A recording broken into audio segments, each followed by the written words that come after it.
नमस्कार, आप सभी का स्वागत है फ्लक्स ऑनलाइन स्टडी चैनल पर। और आज हम पढ़ने जा रहे हैं प्राचीन भारत के इतिहास के स्रोत के बारे में। तो प्राचीन भारत का इतिहास जानने के लिए 4 प्रकार के स्रोत मिलते हैं। पहला है धर्म ग्रंथ, दूसरा ऐतिहासिक ग्रंथ, तीसरा है विदेशियों का विवरण और चौथा है पुरातत्व संबंधी साक्ष्य। धर्म ग्रंथ की बात करें तो धर्म ग्रंथ में आते हैं वेद, पुराण, और ऐतिहासिक ग्रंथ में आते हैं जैसे मनुस्मृति, जातक, राजतरंगिणी, कल्पसूत्र और अर्थशास्त्र जैसी पुस्तकें। विदेशियों के विवरण की बात करें तो मेगास्थनीज, फायान, हिंदसांग, अल-बरूनी, इब्न बतूता की यात्रा वृत्तांत के बारे में पढ़ना पड़ेगा।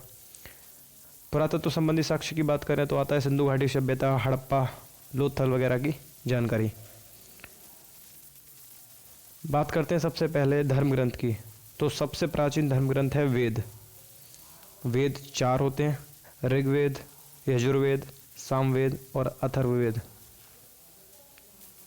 ऋग्वेद सबसे प्राचीन वेद होता है जिसके लेखक विश्वामित्र को माना जाता है। इसमें 10 मंडल हैं, 1028 सूक्त हैं, 10,462 ऋचाएँ हैं। इसमें गायत्री मंत्र है जो सूर्य देवता सावित्री को समर्पित है। 10वें मंडल में 4 वर्ण व्यवस्था की बात की गई है, जिसमें बताया गया है कि ब्राह्मण ब्रह्मा जी के मुख से बने हैं, क्षत्रिय भुजाओं से बने हैं, वैश्य ब्रह्मा जी की जंघाओं से बने हैं और शूद्र ब्रह्मा जी के चरणों से बने हैं। इसमें इंद्र पर 250 ऋचाएँ और अग्नि पर 200 ऋचाएँ लिखी गई हैं। इसी में 52 अवतार के 3 पग वाली जो कहानी है वो लिखी गई है। ऋग्वेद के पाठकर्ता को होत्र बोलते हैं।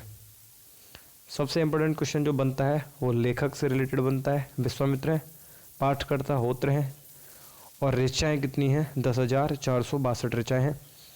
और मोस्ट इम्पोर्टेंट क्वेश्चन है कि गायत्री मंत्र जो है कौन से वेद में आता है? तो ऋग्वेद में आता है और ये सूर्य देवता सावित्री को समर्पित है। और इसमें 4 वर्ण व्यवस्था भी है।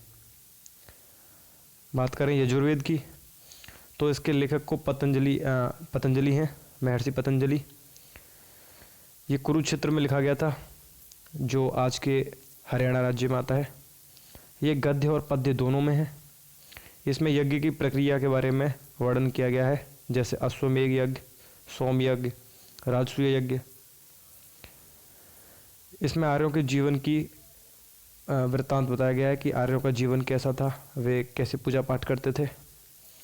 यजुर्वेद के पाठकर्ता को अर्धवर्यु बोला जाता है। सबसे इम्पोर्टेंट क्वेश्चन है कि लेखक कौन है? महर्षि पतंजलि। और दूसरा सबसे इम्पोर्टेंट क्वेश्चन है कि ये गद्य और पद्य दोनों में है। ठीक है। सामवेद की बात करें, ये गाए जा सकने वाली ऋचाएँ हैं। इसके पाठकर्ता को उद्धार्थ बोलते हैं। और सबसे इम्पोर्टेंट क्वेश्चन है कि इसको भारतीय संगीत का जनक माना जाता है। सामवेद को भारतीय संगीत का जनक माना गया है। ये मोस्ट इम्पोर्टेंट क्वेश्चन है।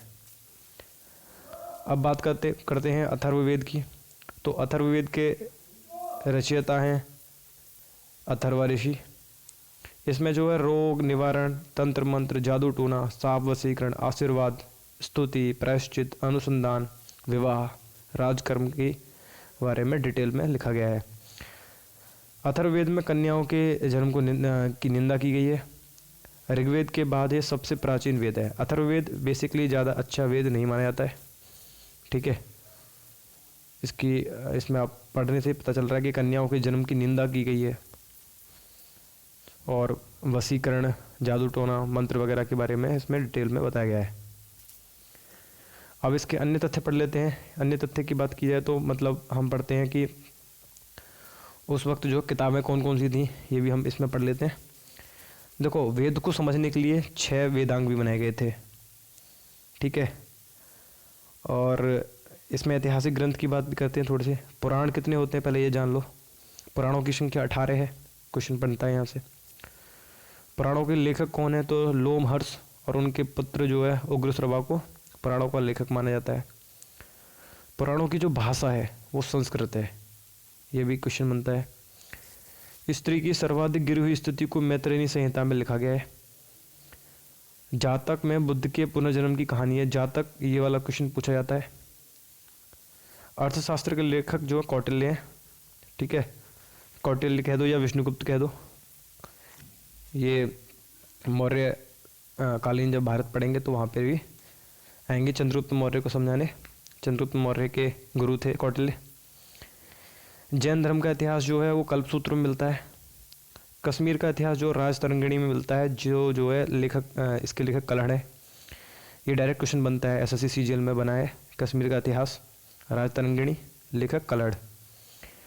मौर्य के पहले का इतिहास जो है वो अष्टाध्यायी में लिखा गया है और इसके लेखक पाणिनि हैं। और पतंजलि के महाभाष्य में जो है शुंगों का इतिहास लिखा गया है।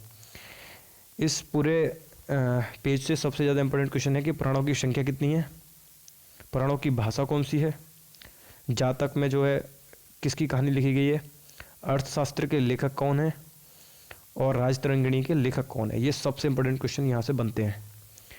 नेक्स्ट वीडियो में हम पढ़ेंगे विदेशियों के आगमन के बारे में। कौन कौन से विदेशी थे वो, जैसे टॉलमी था, है ना, फाइयान था। तो इनके बारे में हम डिटेल में पढ़ेंगे और पढ़ेंगे सिंधु घाटी सभ्यता के बारे में और ज़्यादा डिटेल में।